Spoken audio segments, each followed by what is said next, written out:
All right, still in the house, and we took out some more of this flooring. Yep, we're looking down to the dirt. There's the fireplace. And there's the rocks that it's built on. Oops, sorry. And there we go. Look at that old tree. That old tree's been here for roughly 160 years. And the tree that runs along here that became the foundation for this house.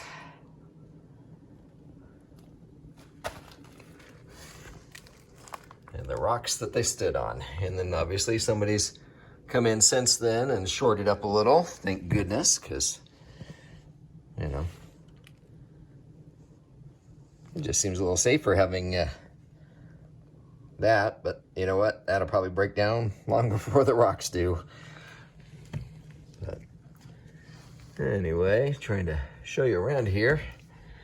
Obviously the crawl space and the air vents and things, we're not going to be using those because that will be, we're going to do the wall units like you see up there, only newer. That's not a very good one or efficient, so anyway.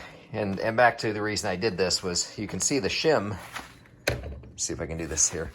You can see the shim they put in to bring this flooring level with this flooring.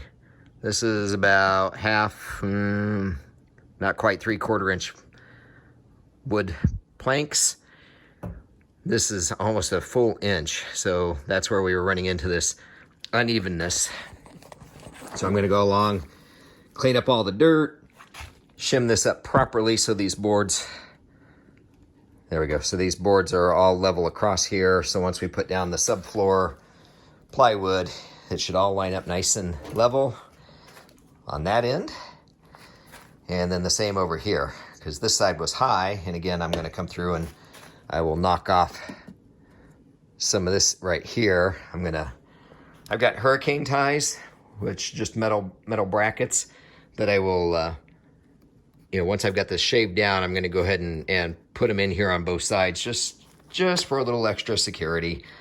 With the plywood and everything, there's just not a chance, but, you know, I'd rather overdo it than underdo it. So, 2 is 1, 1 is none, right? Oh, all right, that's where we're at the moment. Let me get down here where you can see me. I'm literally under the floor to talk to you, but I wanted you to be close because this is the transition into what at the moment will be the kitchen. So as I pointed out, this wood is a little bit higher than the planks that are matching up to it. I'm gonna shim it, but as long as I've got the belt sander out here, I do want to kind of clean these off just a little bit, just to make sure we have a good smooth run. So of course, first thing I need to do is make sure I don't have any nails. It's going to tear up my sandpaper.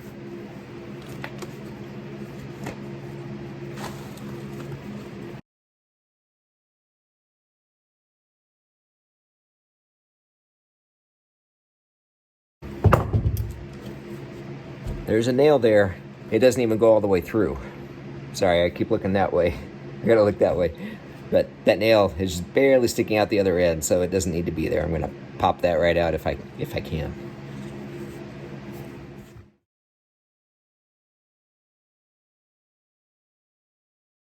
Actually, I want to give you a before and after.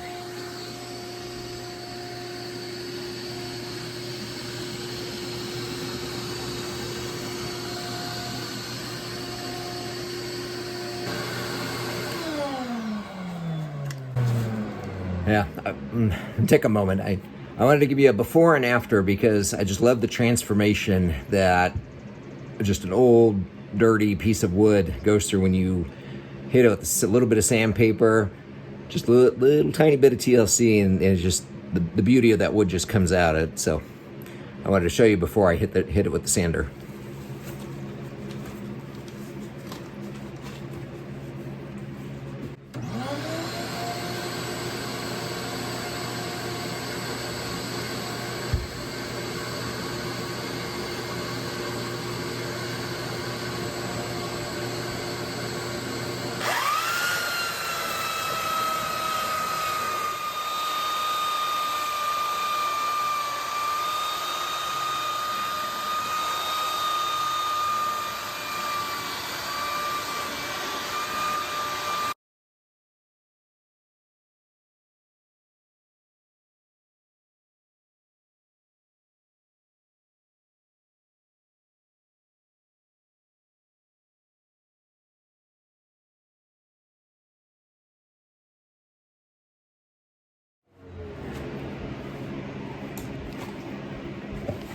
Okay, well, you know what? It didn't pretty up the way I thought it might, but you know, like I said, just going from an old, dirty floor to kind of cleaning it off and rounding this off a little bit, so maybe it'll match up a little better if we need it to. But anyway, well, I guess we better get shimmening. I know, corny. Chimney, chimney, chim chiroo.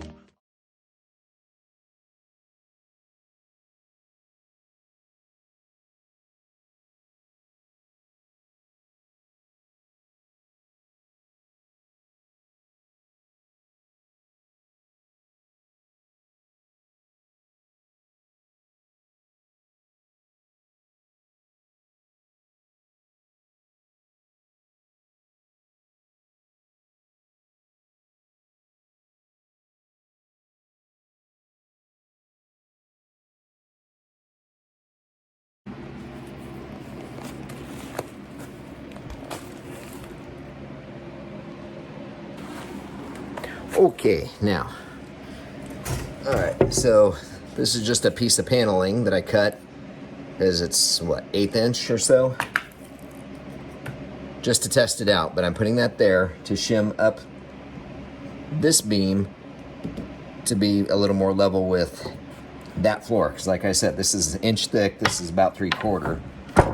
So when I put that on there, that's actually almost perfect. So now we need to measure and level this way and see how close we got with the belt sander. All right, let's see here.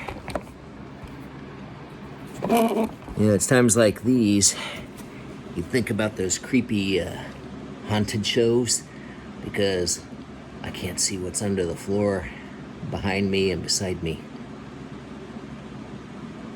This is why I watch scary movies facing away from the screen and out of the corner of my eye. I don't like scary movies. I mean, yeah. I'll pass. Pirates of the Caribbean or Star Wars any day.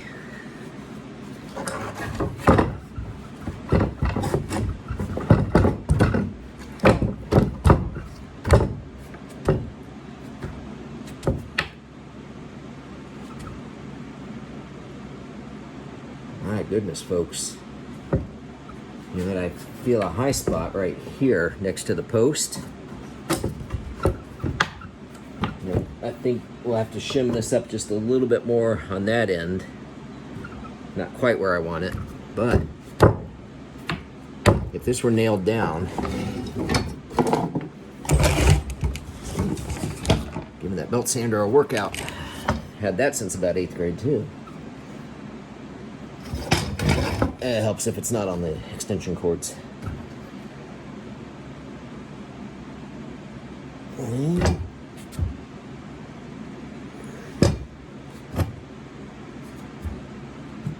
It's still just a little bit high. Not much though.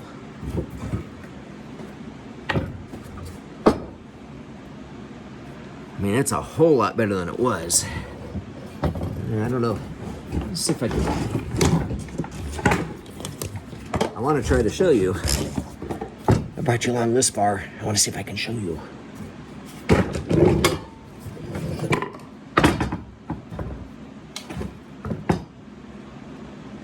I mean, we were a good quarter of an inch off from this side to this side. And now if I were to put the screws back in this board here, I mean,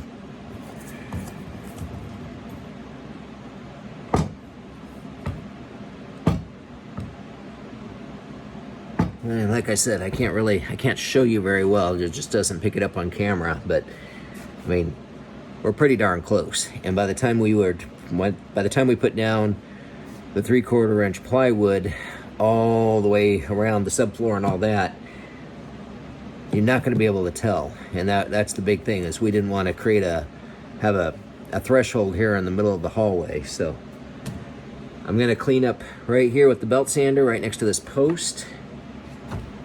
and see if there's any other spots I need to hit, but I think we've just about got it the way we want. So thumbs up to this, thumbs up the video. Share it, like us, subscribe. As often is the case, it's kind of like a jigsaw puzzle without the picture. So, I think what we're gonna do next is see about shimming, as I mentioned, and just do a couple of dry fit boards. Dry fitting, if you don't know, just kind of I think it's just a woodworking term, but I always heard it referred to woodworking as you cut your parts and you put them together without any glue, without any screws, anything like that. You just dry fit it. So put a couple boards down, see how level we're getting, and see how close we are. I would love to be able to get these boards back down today. And then the tool behind me here, well, we'll save that for later.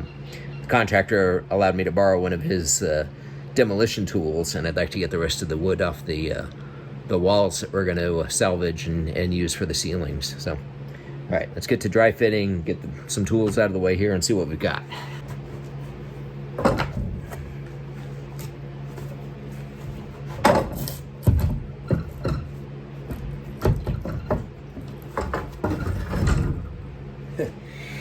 It helps when there's not nails in the boards.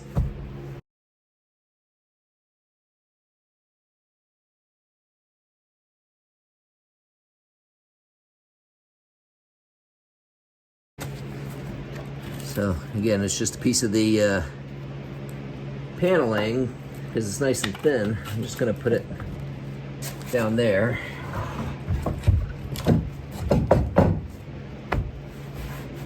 See, look at that. Look at that.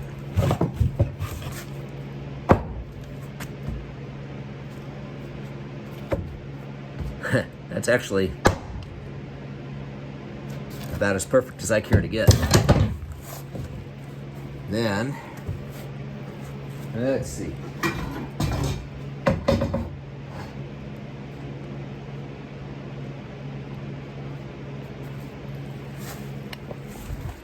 Like I was saying, we had about a 1/4 of an inch gap between the front side of the house and the back side. And you can see under there, if you look real close, there's still a tiny little gap. But that is so much closer. So much closer. And as I said, by the time we put that down, get this screwed down into the joist, and a piece fit in here, and put 3/4 inch plywood under here, or on top of here, the subfloor. I'm thinking we're really, really good.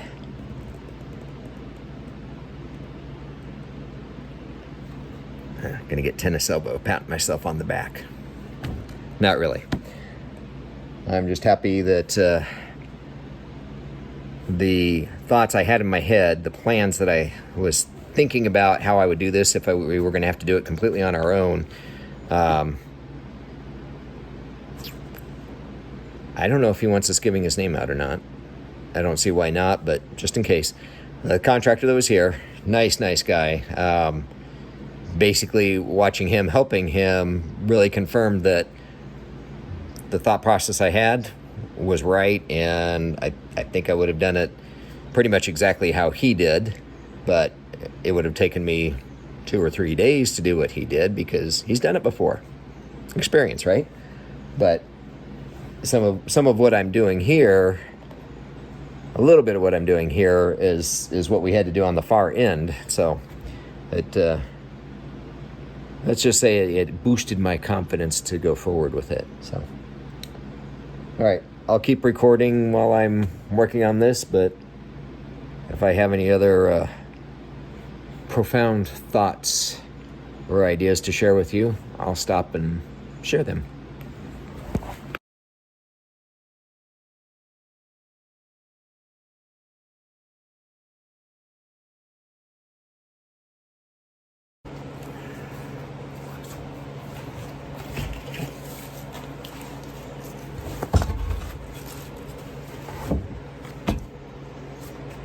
we do need a piece all the way across here.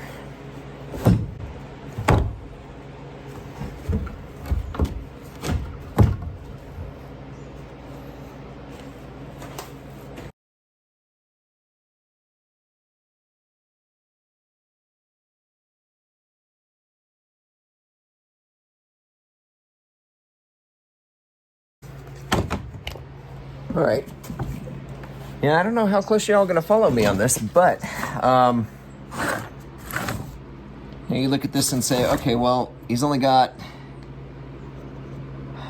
4 inches of nailing space here. So why is he leaving it this long, or this wide?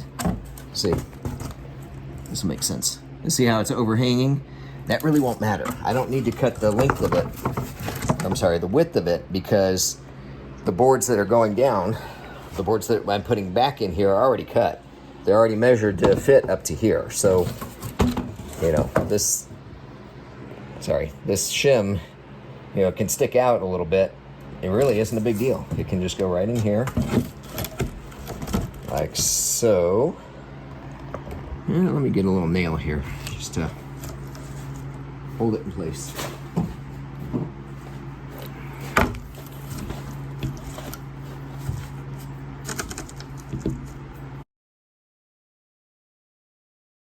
I know I shouldn't have driven it all the way in case I have to take it back out, but it's okay. I'm pretty certain of myself this time. So now,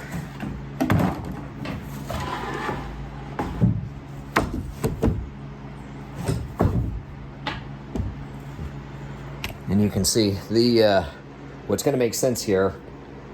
When this was originally cut, this gap was still here, and like, okay, that's an awful big gap. Well, it really isn't, because we don't want the gap in the middle of the floor. Well, you know, really, this will be in the middle of the floor. Unfortunately, that's the fireplace, and it's going to have to come out. So that will still be in the middle of the floor. But again, once we've got the plywood over it, this is all going to tie together. But see, now with this shim, back to this, the shim and this almost exactly level flat. So, you know, I could move that. I can move this board over a little bit, but I want my nailing surface here. So you can see here's the joist.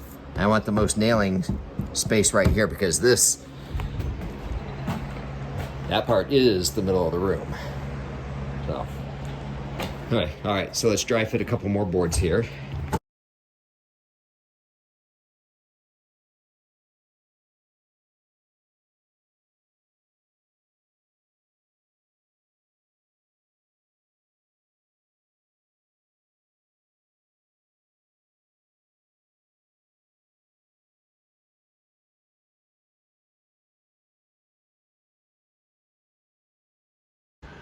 All right, so somewhere in the back of my mind, I thought I heard that when a house was built, either the person that built it or the owner would put a shoe under the floorboards. Now, I believe it's a thing for good luck.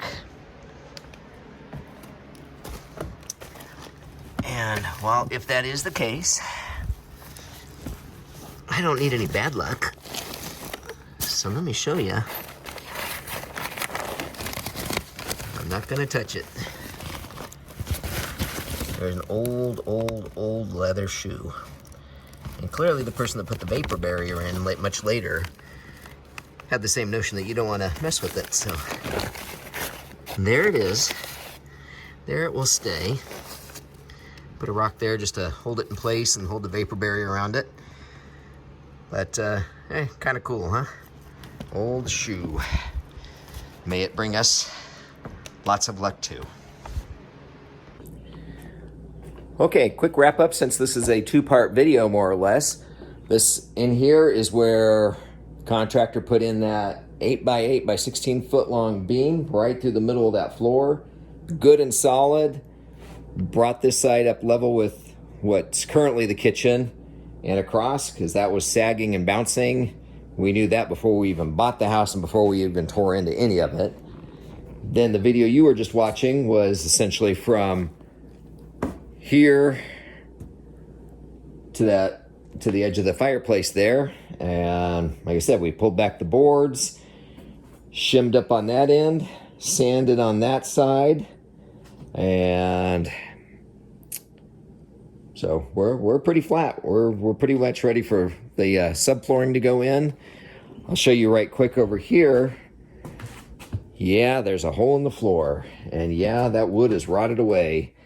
We knew there was some issue there. We didn't know until we got all the old carpet pulled up and everything. The fireplace has been leaking. It's been running down the beams, into the wall, into the floor. So I'm not even going to touch that until the roof is fixed where the fireplace is. That only makes sense. So I think that's just about going to be next. We're going to start bringing the fireplace down, get the roof patched. I've got shingles out in the well house. I think that was from a patch job they had to do when a tree hit the house, a year or so before we even bought it. Get that patched over, then we can fix the rest of the floor, get the subfloor down, get the contractor in here, push that ceiling up, and we're making progress. So anyway, I wanted to take you through this process. I wanted you to see how I was thinking, what I was doing, and why I was doing it. Sure, there's more efficient ways of doing it, I'm sure, but this didn't cost me money, it cost me time. And hey, experience is a good teacher. So anyway, thanks for hanging in there with me. Please give us a thumbs up and be good to each other. See you on the next video. God bless. Bye.